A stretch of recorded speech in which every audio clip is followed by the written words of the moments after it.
देखिए applied maths third में हम पॉइजन और बाइनोमियल नॉर्मल डिस्ट्रीब्यूशन वाला चैप्टर देख रहे हैं। चैप्टर नंबर 19 है ये, और इसमें बाइनोमियल डिस्ट्रीब्यूशन चल रहा है। आज इसकी आखिरी क्लास है और इसमें कुछ क्वेश्चंस हमने देख भी लिए हैं और कुछ और क्वेश्चंस हम देख करके इसको आज फिनिश कर देंगे हम।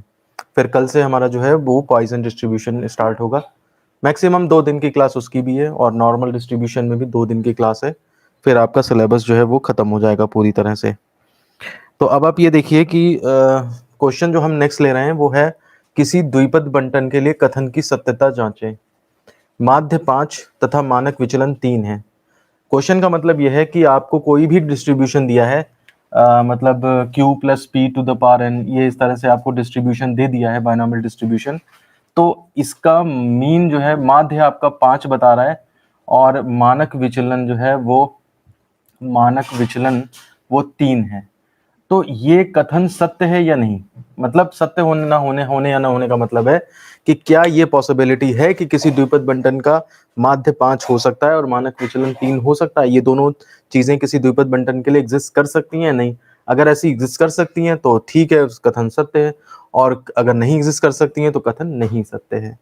तो पहले हम माध्य और मानक विचलन इन दोनों के अगर हम फॉर्मूले लिख लें तो हमें माध्य का पता है कि mu is equal to n p होता है और मानक विचलन का सिग्मा इज इक्वल टू जो होता है under root N P q. ये हमें दोनों फॉर्मूले चाहिए और वेरिएंस अगर निकालना है आपको तो sigma square is equal to वो एन पी क्यू हो जाता है।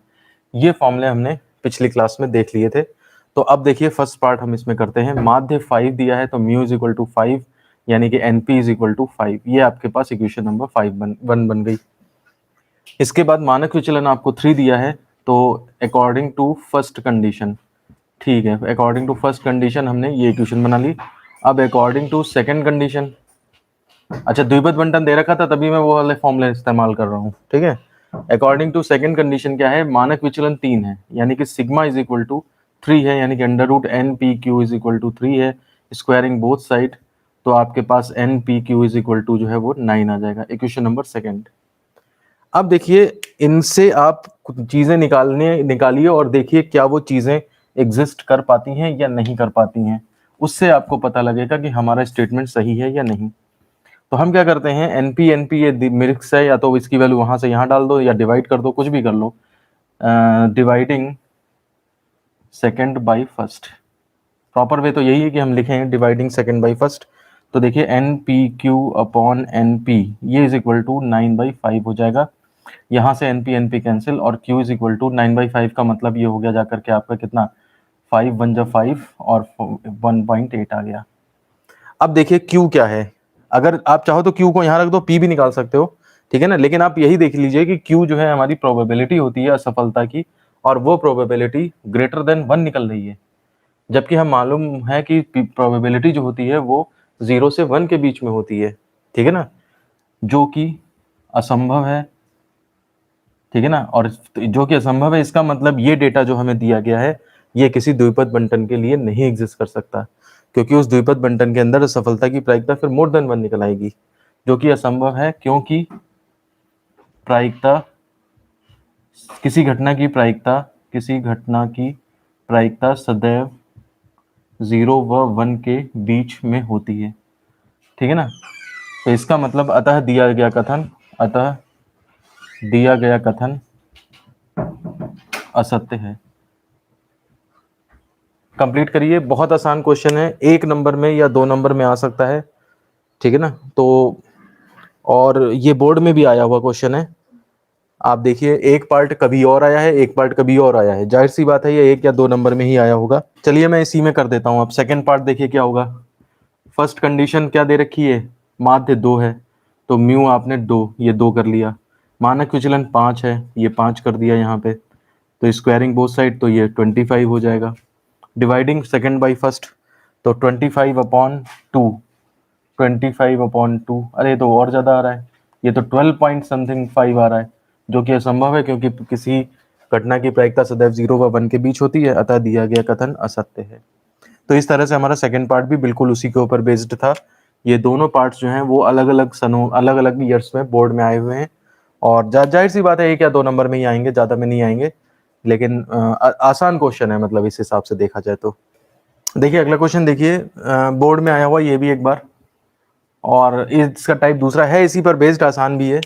एक द्विपद बंटन के लिए माध्य 6 और मानक विचलन √2 है, तो द्विपद बंटन ज्ञात करें। बाइनोमियल डिस्ट्रीब्यूशन का मतलब क्या है, वही q plus p to the power n, ये निकालना है आपको, ये द्विपद बंटन होता है। देखिए वैसे आप देखें q प्लस पी अगर जोड़ दो तो 1 ही आएगा, ठीक है ना, टोटल मिला के तो 1 ही होता है, 1 टू द पावर n, वैसे तो खत्म हो जाएगा ये, लेकिन डिस्ट्रीब्यूशन के फॉर्म में लिखने के लिए तब हम q plus p to the power n लिखते हैं, और फिर इसकी वैल्यूज जो हैं वो निकल के आ जाती हैं। तो इसका मतलब ये है कि हमें क्या है, गिवन है इस क्वेश्चन में mean mu is equal to 6, यानी कि n p is equal to 6, equation number first, and sigma is equal to √2, यानी कि under root N P Q is equal to √2, ठीक है। तो यानी कि यहाँ पे स्क्वायरिंग बोथ साइड, तो n P Q is equal to आपका 2 आ जाएगा। इक्वेशन नंबर सेकंड आ गई, ठीक। अब देखिए आपको यहाँ पे करना क्या है, करना यह है कि मुझे q प्लस पी, द्विपद बंटन जो होता है वो आपका होता है q plus p to the power n होता है। तो आपको बस q की वैल्यू चाहिए, p की वैल्यू चाहिए एंड n की वैल्यू चाहिए, बस यहाँ रख दो, ये आ जाएगा, बस आंसर हो जाएगा आपका, ये होता है। तो अब आप यहाँ से ये तीनों चीजें निकालने की कोशिश करिए। सबसे पहले जो आपको नजर आ रहा है, डिवाइड कर दीजिए, तो डिवाइडिंग सेकेंड बाई फर्स्ट, तो ये हो जाएगा आपका n P q upon n p is equal to 2/6, n p cancel, implies that q is equal to 2/6। अब या तो p निकालने के लिए 1 माइनस क्यू कर दीजिए, तो implies that p is equal to कितना हो जाएगा, 1 माइनस क्यू, यानी कि 1 माइनस 2/6, यानी कि नहीं, इसको 1/3 कर लो, पहले थोड़ा छोटा कर लो, तो 1 माइनस 1/3 यानी कि 2/3। तो आपको जो है वो क्या पता लग गया, p पता लग गया और q पता लग गया। अब p की वैल्यू यहाँ डाल दो तो n पता लग जाएगा। तो हम क्या करेंगे, सब्स्टिट्यूटिंग p इन फर्स्ट, तो p की वैल्यू डाल दी, n into 2/3 is equal to 6, 2 3 जा, तो यहाँ से n इज इक्वल टू 9 हो जाएगा। अब अतः द्विपद बंटन, अब देख लीजिए, अतः द्विपद बंटन इज इक्वल टू इतना इतना इतना, q की वैल्यू डाल देंगे आप कितनी, 1/3, p की वैल्यू डाल देंगे 2/3 टू द पावर n की वैल्यू डाल देंगे 9, ये आपका आंसर आ जाएगा। कंप्लीट करिए, मुझे बताइए किसी को कोई प्रॉब्लम हो तो।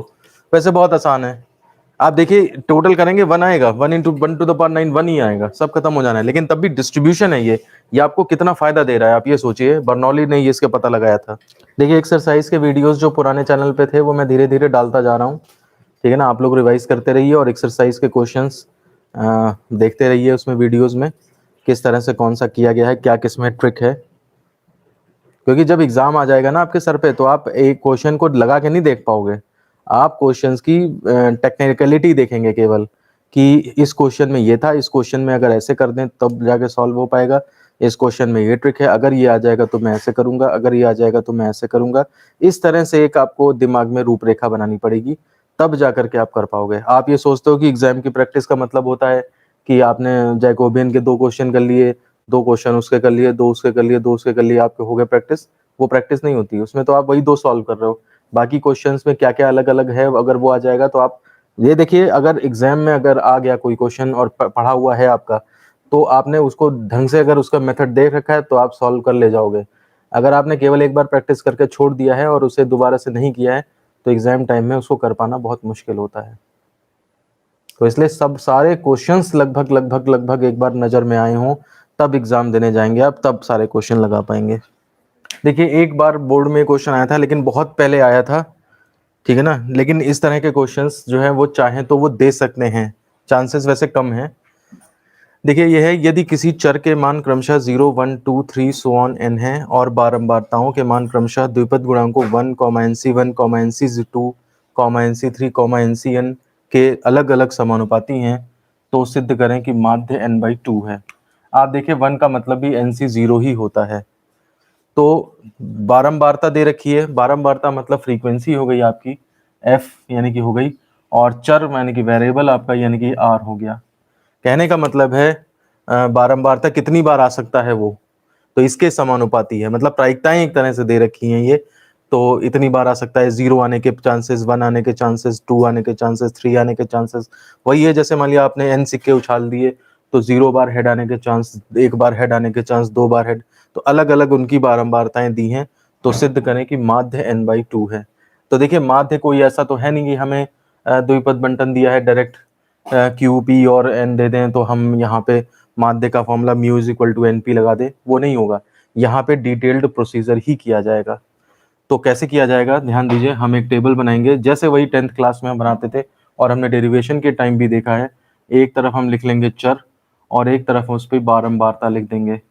बारंबारता का मतलब हो गया जाके फ्रीक्वेंसी, ये एफ ये आर हो गया आपका, ये हमने इसमें लिख दिया। तो 0 के ऊपर 1 है और 1 के ऊपर NC1 है और फिर इसके ऊपर कितनी है, 2 के ऊपर NC2 है, 3 के ऊपर NC3 है, सो ऑन करते करते, और n के ऊपर वो NCN है बारंबारता। ये हमने फ्रेम में आ रहा है, हाँ ठीक है, ये हमने टेबल बना दी। अगर मैं इनको जोड़ पाता तो मुझे समेशन f मिलता, लेकिन वो यहाँ नहीं जोड़ सकते क्योंकि नंबर्स नहीं है, इसलिए हम उन्हें अलग एक्सप्रेशन में जोड़ेंगे। उसके बाद देखिए माध्य का फॉर्मूला क्या होता है, माध्य इज इक्वल टू होता है summation F are upon summation F. तो यानी कि एफ इंटू आर, इसका कॉलम भी हम एक बनाएंगे, एफ इंटू आर का कॉलम बना के और समेशन एफ आर निकालेंगे। फिर से वही बात है, मैं सीधे नहीं ऐड कर सकता तो मैं एक्सप्रेशन वाइज ऐड करूंगा अलग से, और जब ये दोनों निकल आएंगे अलग अलग तो इसमें रख देंगे तो माध्य निकल आएगा। ये इस क्वेश्चन का फ्रेम है, फ्रेमवर्क है। अब उसके बाद हम जो है इसके अंदर एग्जीक्यूट करना इसे स्टार्ट करते हैं। तो देखिए मल्टीप्लाई करोगे आप तो 0 1 का 0 हो जाएगा, 1 इंटू NC1 का NC1 हो जाएगा, 2 इंटू NC का 2 NC2 हो जाएगा, 3 इंटू NC3 का 3 NC3 हो जाएगा, ऐसे करते करते n इंटू NCN हो जाएगा। अब देखिए सबसे पहले हम नाउ समेशन एफ निकालते हैं। Summation f is equal to होगा, देखिए क्या, 1 plus NC1 plus NC2 plus NC3 plus so on up to NCN। 1 को भी आप क्या लिख सकते हो, NC0 ही लिख सकते हो, NC1 plus NC2 plus NC3 plus so on NCN। याद करिए फर्स्ट सेमेस्टर या 11th क्लास द्विपद प्रमेय और द्विपद गुणांक उसमें होते हैं, binomial coefficients NC0 NC1 NC2, उनकी एक प्रॉपर्टी होती है कि उनकी वैल्यू का जो सम होता है वो 2 टू द पावर n होता है। आपको अगर याद है डायरेक्ट लिखिए, नहीं तो आप रट लीजिए, ठीक है ना। हालांकि जो 10th करके भी आएंगे उन्होंने अपने फर्स्ट सेमेस्टर में इस प्रॉपर्टी को पढ़ा होगा। तो समेशन सारे द्विपद गुणांकों का योग जो है वो 2 टू द पावर n होता है। वो 1 plus x to the power n में फिर x इक्वल टू 1 पुट करके तब इस तरह से आता है, वो कोई उसमें कोई लंबा चौड़ा डेरिवेशन वाली बात नहीं है। तो आपका समेशन f की वैल्यू ये निकल जाती है, ठीक है ना। अब देखिए समेशन एफ आर ये निकालिए, तो समेशन एफ आर होगा आपके पास 0 0 तो लिखने की जरूरत नहीं, NC1 plus 2 NC2 plus 3 NC3 plus so on plus NCN, n into NCN। NC1 की वैल्यू तो n हो जाएगी प्लस 2 इंटू NC2 की value n into n minus 1 upon factorial 2 हो जाएगी, प्लस 3 इंटू NC3 की value n into n minus 1 into n minus 2 by factorial 3 हो जाएगी। और लास्ट में देखिए क्या होगा, लास्ट में लास्ट सो ऑन करते करते, ये दिख रहा है फ्रेम में, अरे ये तो छुप गया जाके उधर, चलो समझ लेना। लास्ट में n और NCN की वैल्यू 1 ही होती है, तो बस लास्ट में प्लस n बचेगा, प्लस n इंटू 1, ऐसे लिख दो चाहे। देखिए अब टेबल की जरूरत खत्म हो गई है, मैं इसे मिटा रहा हूँ। ये क्वेश्चन नंबर फर्स्ट का रिजल्ट लिखा हुआ है, समेशन एफ आपका आया हुआ है, ये मैंने यहाँ पे लिखा छोड़ दिया है, बस बाकी सब मिटा दिया है। अब देखिए इसको जरा सॉल्व करना है। नेक्स्ट लाइन में जरा देखिए, n plus 2n into n minus 1 upon factorial 2 में से 2 बाहर निकाल लीजिए तो फैक्टोरियल 1 बचेगा, plus 3n into n minus 1 n minus 2 upon factorial 3 में से 3 बाहर निकाल लीजिए तो फैक्टोरियल 2 बचेगा, और ऐसे ही करते करते करते करते लास्ट में n बचेगा। देखिए 2 से 2 कटा, 3 से 3 कटा, ऐसे ही सब में सब कुछ कटता चला जाएगा, एक एक नंबर कटता चला जाएगा, और आप n को बाहर ले लीजिए, कॉमन मिल जाएगा हर एक में, देखिए n n n सब मिल रहा है, तो n bracket 1 plus n minus 1 by factorial 1 plus n minus 1 n minus 2 by factorial 2 plus so on plus 1 बनेगा जा करके। अब देखिए यहाँ पे देखिए n minus 1 by factorial 1, 1 plus n minus 1 by factorial 1, n minus 1 n minus 2 by factorial 2 plus so on, ऐसे से करके 1 तक है लास्ट में।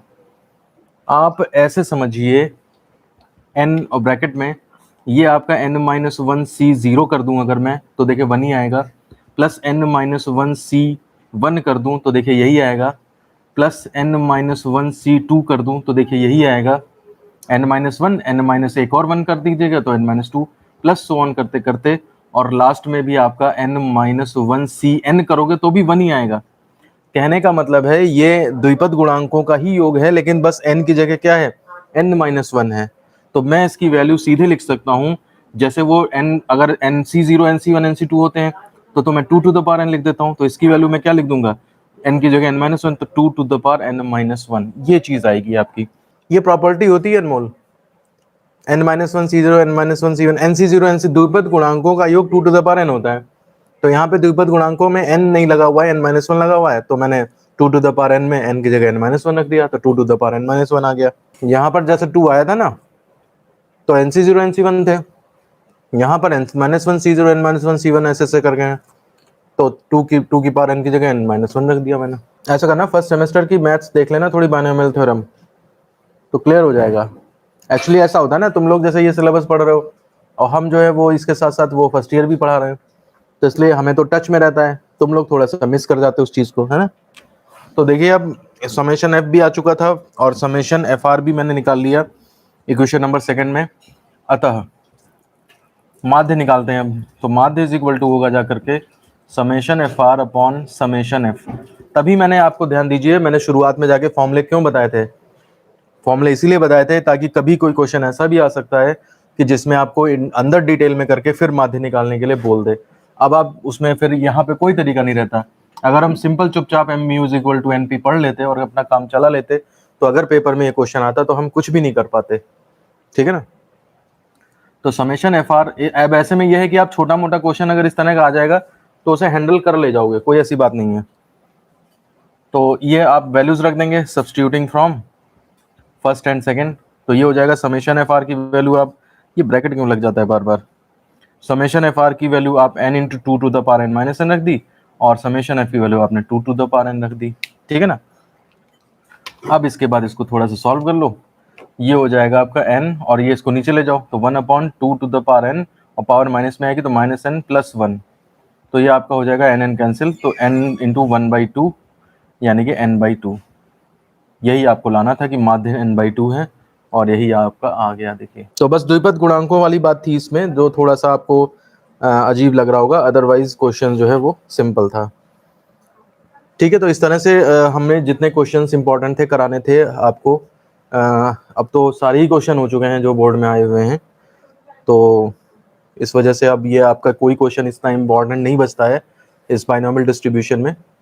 तो इस तरह से ये बाइनोमियल डिस्ट्रीब्यूशन कंप्लीट होता है, और नेक्स्ट टर्न पे हम जो है वो पॉइसन डिस्ट्रीब्यूशन स्टार्ट करेंगे। तो आज के वीडियो में बस इतना ही, धन्यवाद।